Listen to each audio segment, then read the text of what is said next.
আমরা পেয়েছি সাবেক যত সংসদ সদস্য মাশরাফি, আপনাকে স্বাগত জানাই। আপনি আমাদেরকে সময় দিয়েছেন, এসেছেন আমাদের কাছে। আমাদের সাথে আরো থাকছেন ব্যারিস্টার আব্দুল রহমান পার্থ। ব্যারিস্টার পার্থ, আপনি আমাদের অনুষ্ঠানে আমাদের সাথে যুক্ত হয়েছেন, সেজন্য আপনি কৃতজ্ঞতা এবং শুভেচ্ছা জানবেন। আমি প্রথমে এই আন্দোলন খুব পরিকল্পিতভাবে চালিয়ে নেওয়া হয়েছে, কিছুই হঠাৎ হয়নি। এই আন্দোলন কি শুরু থেকেই কোটার আড়ালে সরকার পতনের আন্দোলন ছিল? আপনার একটু মন্তব্য শুনতে চাই। আপনি আমাদের একটু বলবেন জুলাই অভ্যুত্থানের ফল। যদি এক কথাই উত্তর দিই তাহলে বলতে হবে যে আমি আসলে ব্যর্থ হয়েছি, এখানে অ্যাবসলিউটলি ব্যর্থ হয়েছি। প্রথম যে জিনিসটা, আর দ্বিতীয় কথা হচ্ছে যে আমি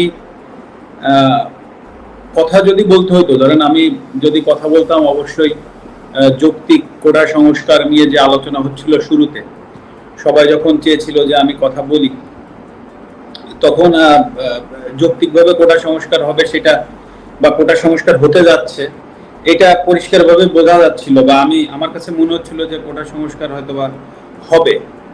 কিন্তু তারপরে যে ঘটনাগুলো ঘটতে থাকলো, তখন আসলে এমন একটা পরিস্থিতি হলো যে যখন সবাই চাচ্ছে যে আমি একটি স্ট্যাটাস দিই বা আমি পাশে থাকি, তো তখন আসলে পরিবেশটা এমন জায়গায় গিয়েছে যে আমার কাছে মনে হচ্ছিল যে আমি যদি এখন একটা স্ট্যাটাস দিই বা আমি যদি যে কোনো কিছু লিখি, তো সেইটাকে কেন্দ্র করে যদি আরো ম্যাসিভ বা আরো বড় কিছু হয়ে যায়, তা আসলে সেই জিনিসটা সামাল দেওয়ার অ্যাবিলিটি আমার আছে কিনা।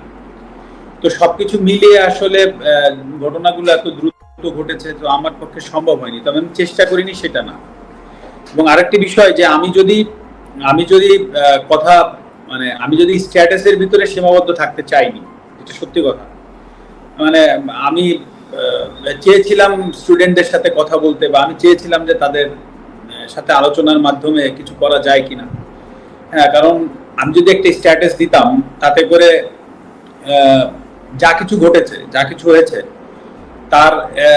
তার থেকে কম হতো না। বরঞ্চ আমার সার্বিকভাবে আমার যে ভয়টা কাজ করছিল যে আমার স্ট্যাটাসের কারণে বা আমার কোনো একটা ভুল পদক্ষেপের কারণে যদি জিনিসটা আরো বড় হয়ে যায়, তখন সেটা সামাল দেওয়ার আমার ক্ষমতা আছে কিনা। ক্রিকেটার হিসাবে যেটা আপনারা দেখেছেন সেটা হচ্ছে যে আমি খেলোয়াড় ছিলাম, খেলোয়াড় থেকে আমি ক্যাপ্টেন হয়েছি। তো ক্যাপ্টেন হওয়ার পরে খুব স্বাভাবিকভাবেই আমি যদি ভালো হয়, হয়তো অনেক সময় আমাকে যেতে হয়নি প্রেস কনফারেন্সে, বা আমাকে যদি কেউ ম্যান অফ দি ম্যাচ হয়, তারা গিয়েছে। তো ম্যাচ যখন হেরেছি তখন আমি গিয়েছি, তো বা আমরা কোথায় কি ভুল করেছি বা যে দায়বদ্ধতা, সেগুলো আমাকে কাঁধে নিতে হয়েছে। এবং আপনি আমার যতগুলো প্রেস কনফারেন্স আছে সবগুলো ঘাটলে দেখবেন যে আমি সবগুলো দায়ী আমরা ব্যর্থ হয়েছি, বা আমি ব্যর্থ হয়েছি, বা আমার লিডারশিপটা জায়গায় থাকতে পারিনি, এটা। কিন্তু এটা তো একটা রাজনৈতিক জায়গা, প্রথম বিষয়। দ্বিতীয় বিষয় হচ্ছে এটা জাতীয় বিষয় হয়ে গিয়েছে। আবার এই আমি আমার দলের ক্যাপ্টেনও না, আমি আমার দলের অধিনায়কও না, আমি আমার দলের সহ অধিনায়ক।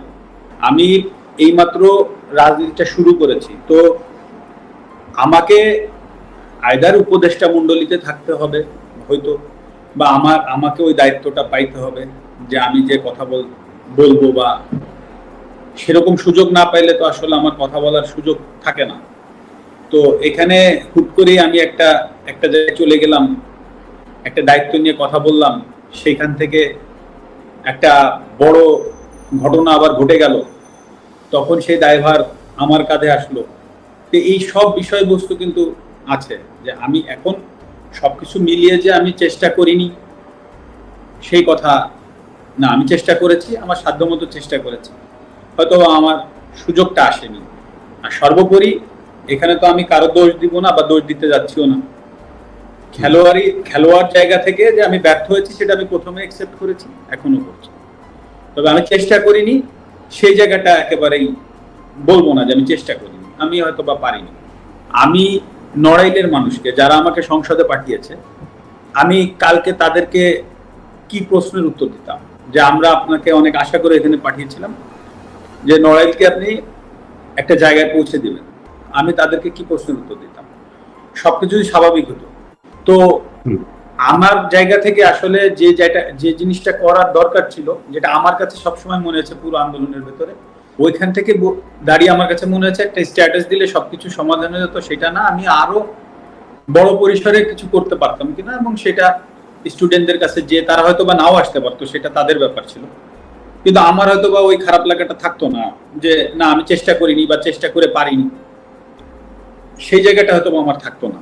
কিন্তু সেটা পারিনি, যেটা বললাম যে ব্যর্থ হয়েছি, পারিনি। আপনাকে আমি বলতে পারি যে আমার মেয়ে সে ইনস্টাগ্রাম ইউজ করে, আমার ইনস্টাগ্রাম থাকলেও আমি ফলোয়ার না। তো সে 17 তারিখ থেকে তার ইনস্টাগ্রামে সে অনেক কথা স্টুডেন্টদের পক্ষে লিখে গিয়েছে, বলেছে। তো আমি তো ইনস্টাগ্রাম ফলোয়ার না, তো আমাকে আমার এক ছোট ভাই বললো যে হুমায়রা বোধহয় স্ট্যাটাস দিচ্ছে, মানে আমার মেয়ে। তো তখন আমি আমার মেয়েকে জিজ্ঞেস করলাম যে তুমি কি স্টুডেন্টদের পক্ষে আন্দোলনে স্ট্যাটাস দিচ্ছ? তো আমাকে বললো হ্যাঁ আমি দিচ্ছি, তোমার কোনো প্রবলেম আছে কিনা? তা আমি বলেছি না, আমার কোনো প্রবলেম নাই। এবং আমি ওকে এটাও বলেছিলাম যে তোমার স্কুল থেকে যদি আন্দোলনে যাই, মেক শিওর যে তুমি তাদের সাথে থেকো।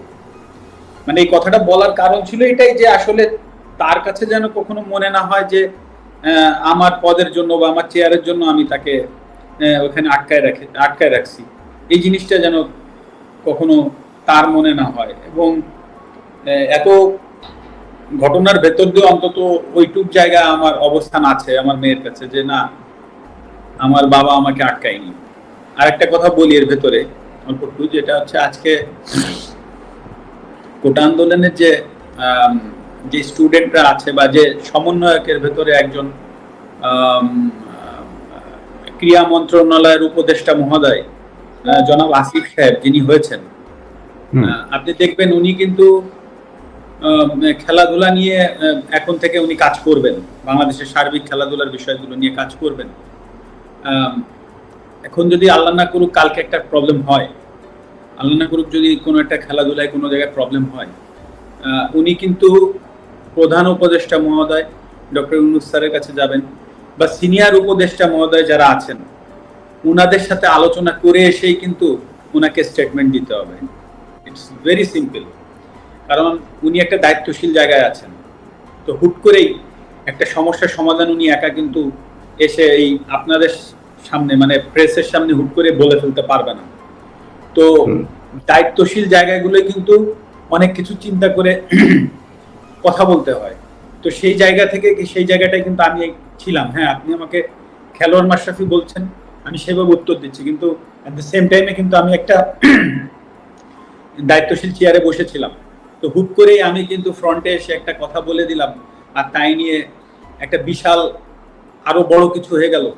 সেটার ট্যাকেল দেওয়ার ক্ষমতা আদৌ আমার আছে কিনা, বা বর্তমানে যারা কাজ করবেন তাদেরও কিন্তু এই জিনিসগুলো ভেবেচিন্তে কাজ করতে হবে। তো এটা কিন্তু ভেরি সিম্পল ব্যাপার। তো আমি যেটা বলতে চাচ্ছি যে হ্যাঁ আমি ব্যর্থ হয়েছি, কিন্তু আসলে আমারও তো সীমাবদ্ধতা আছে বা ছিল, এটাও কিন্তু সত্য কথা।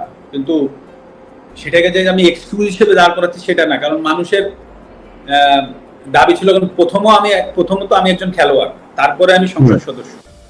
মানে আমি খেলোয়াড় থেকে আমার পরিচয় মাশরাফি না হলে আমি অবশ্যই ওই সংসদ সদস্যে আমার যে ডাক নাম ছিল, আমার নড়াইলের মানুষ চিন্ত কৌশিক নামে, সেই নামে আমি নিশ্চয়ই সংসদ সদস্য হইতে পারতাম না।